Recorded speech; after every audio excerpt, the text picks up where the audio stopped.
देखिए मेरे पास संस्कृत का वायरल क्वेश्चन पेपर जेड आ चुका है। यानी जो 19 फरवरी को जो बच्चे बिहार बोर्ड का संस्कृत का एग्जाम देने जाने वाले हैं वो इस वीडियो को जरूर देखकर जाएं, क्योंकि मेरे पास संस्कृत का जेड जो है ना सेट आ चुका है। और सारे जो सेट कोई भी हो, लेकिन प्रश्न आपका सेम ही होता है। तो वीडियो को जरूर देखकर जाइए और प्रश्नों को ज्यों कहते हो आप मार्क करिए एग्जाम में। चलिए एक एक प्रश्नों को देखते हैं आखिर प्रश्न क्या है, जल्दी जल्दी देखेंगे क्योंकि समय भी कम है और आपको एग्जाम में पूरा लिख कर आना भी है। देखो एक एक प्रश्नों को देखेंगे। पहला प्रश्न हमको बोला है कि सतत प्रियवादी लोग होते हैं तो कैसे होते हैं? सुलभ होते हैं। देखो अगला प्रश्न देखते हैं, 2 नंबर प्रश्न क्या बोला है कि अनर्थ का नाश किससे होता है? तो अनर्थ का जो नाश होता है ना, देखो वो अनर्थ का जो नाश होता है वो आपका क्षमा से होता है। अनर्थ का नाश किससे? क्षमा से होगा।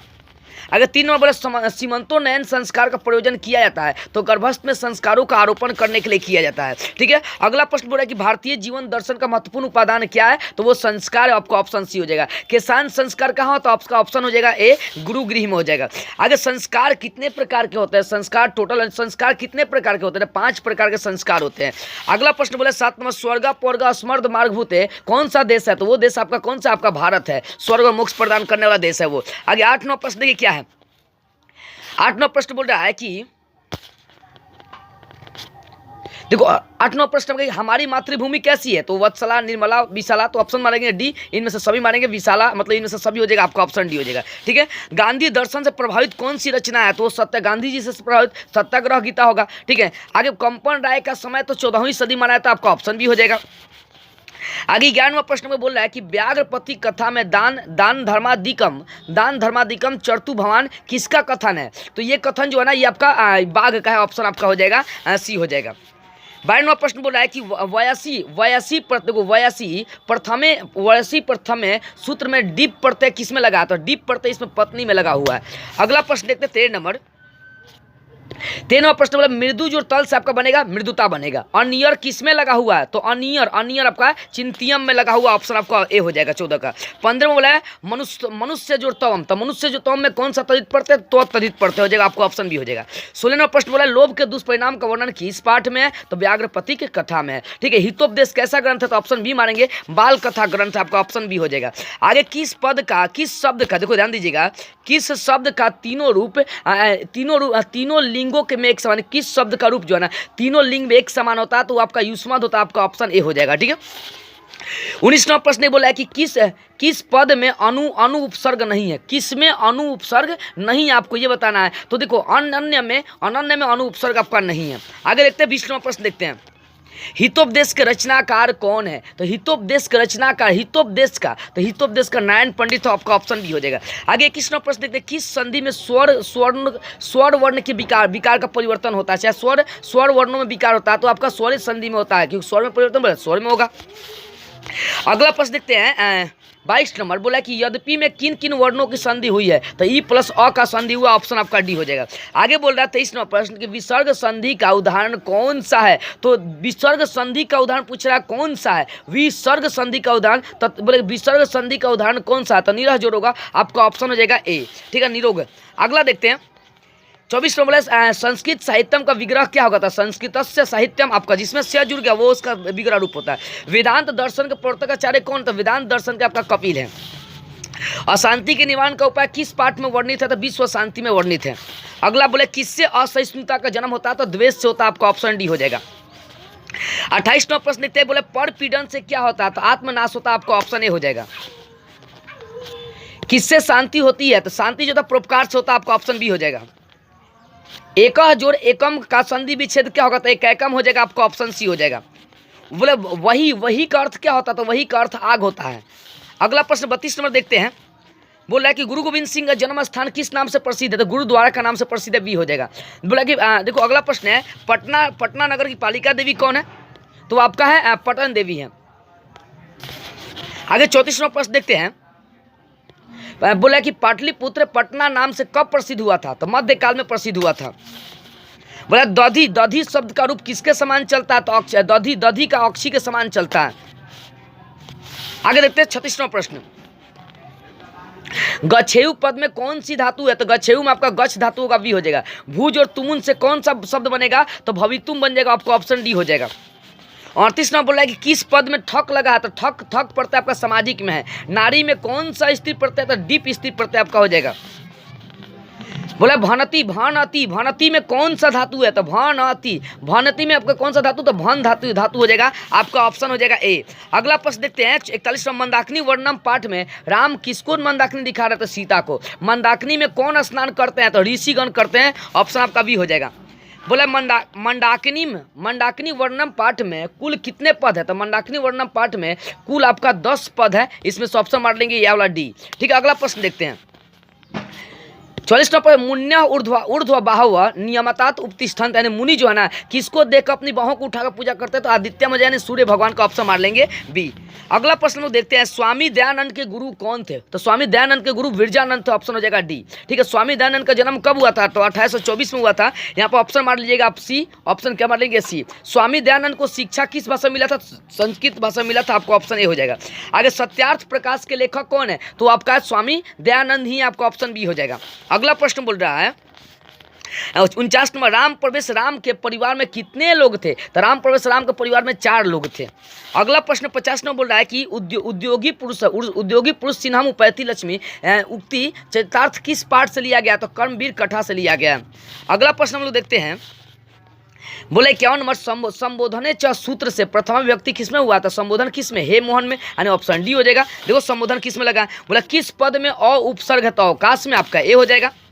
आगे प्रश्न नंबर 53 देखते हैं, बोले माता पद का मूल रूप क्या होगा? तो मातृ हो जाएगा आपका, मातृ यानी आपका ऑप्शन बी हो जाएगा। बोले असमद शब्द के प्रथमा विभक्ति से एक वचन क्या बनेगा? असमद शब्द से, तो देखो असमद शब्द के प्रथमा विभक्ति से एक शब्द क्या बनेगा आपका? ये तो असमद शब्द के प्रथमा विभक्ति एक वचन का रूप कौन सा है? तो असमद का आपका हो जाएगा मत हो जाएगा। देखो जही बोला कि जही किस धातु का रूप है? तो हन का होता है ये। तो जही किस धातु का रूप है? इसमें मार लेंगे कौन सा आप? डी मार लेंगे। जही किसका? तो हन का है। दा धातु के लिट लकार का रूप बताना, दास्यामी हो जाएगा आपका, ये हो जाएगा आपका ए। 57वां प्रश्न देखते और आगे बढ़ते। 57 बोला भक्ष जोड़ कत से कौन सा पद बनेगा? तो भक्ष जोड़ कत से आपका बनेगा भक्षितम, आपका बी हो जाएगा। बोले लिखन पद किस प्रत्यय से बना? तो लिखन जो पद आपका सत्री प्रत्यय से बना है। 59वां प्रश्न बोला है कि मैत देखो मैत किस पद में है? मैत किस पद में, ये आपको बताना है। तो मैत जो है ना आपका जलनयनम में है, ऑप्शन बी हो जाएगा। इंद्र का स्त्रीलिंग रूप क्या होगा? तो इंद्राणी हो जाएगा, ए।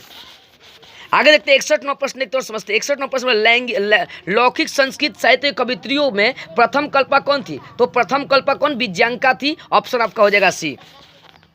अगला प्रश्न आपको बोला है कि ऋग्वेद में कितनी मंत्र दर्शनवती ऋषिकाओं का उल्लेख है? तो 40 है। रविंद्र का सही संधि विच्छेद क्या होगा? रवि जोड़ इंद्र हो जाएगा। रवि जोड़ इंद्र आपका ऑप्शन हो जाएगा यहाँ पर, ए सही हो जाएगा।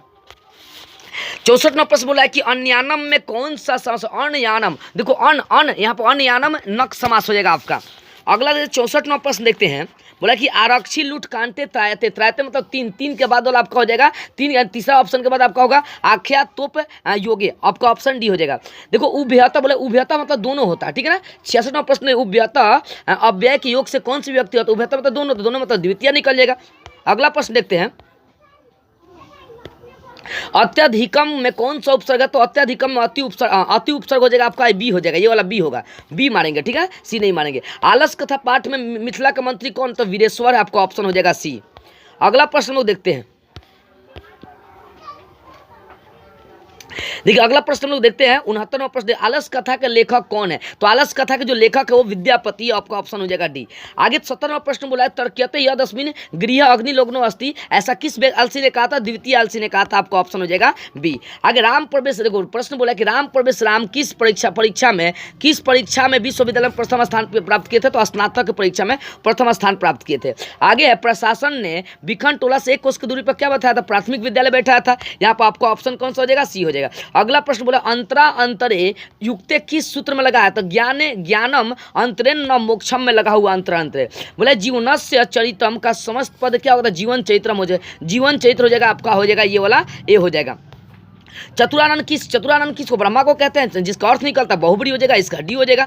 अगला प्रश्न देखते हैं, किस समास का प्रथम पद संख्यावाचक होता है, तो आपका द्विगु समास हो जाएगा, वी हो जाएगा। ठीक है, आगे 77वां प्रश्न देखते हैं, राजा जो ऋषि, तो राजर्षि आपका बन जाएगा, आपका ऑप्शन ए हो जाएगा। ठीक है, अगला प्रश्न बढ़ते हैं। 78वां बोला कि संस्कृत में कौन सा संधि है, तो संस्कृत में आपका स्वर्ण संधि है। आगे नरक के कितने द्वार होते हैं, तो 3 मानेंगे, आपका ऑप्शन ए हो जाएगा।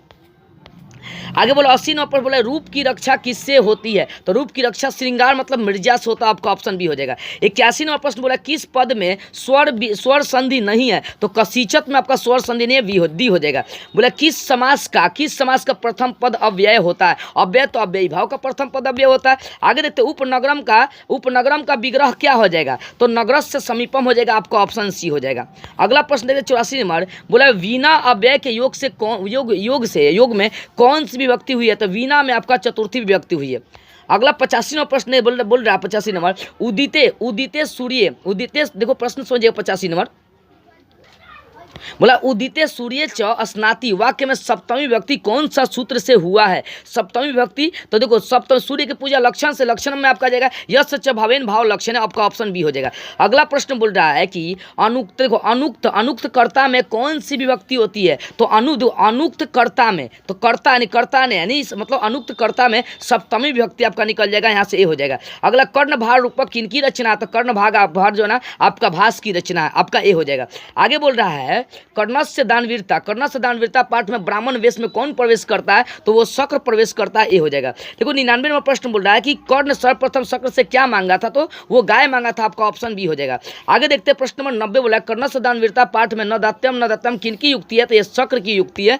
आगे देखो सांख्य दर्शन के लेखक कौन है, तो सांख्य दर्शन के लेखक आपका कपिल है। आर्यभट्टियम किनकी रचना है, तो आर्यभट्ट की रचना है।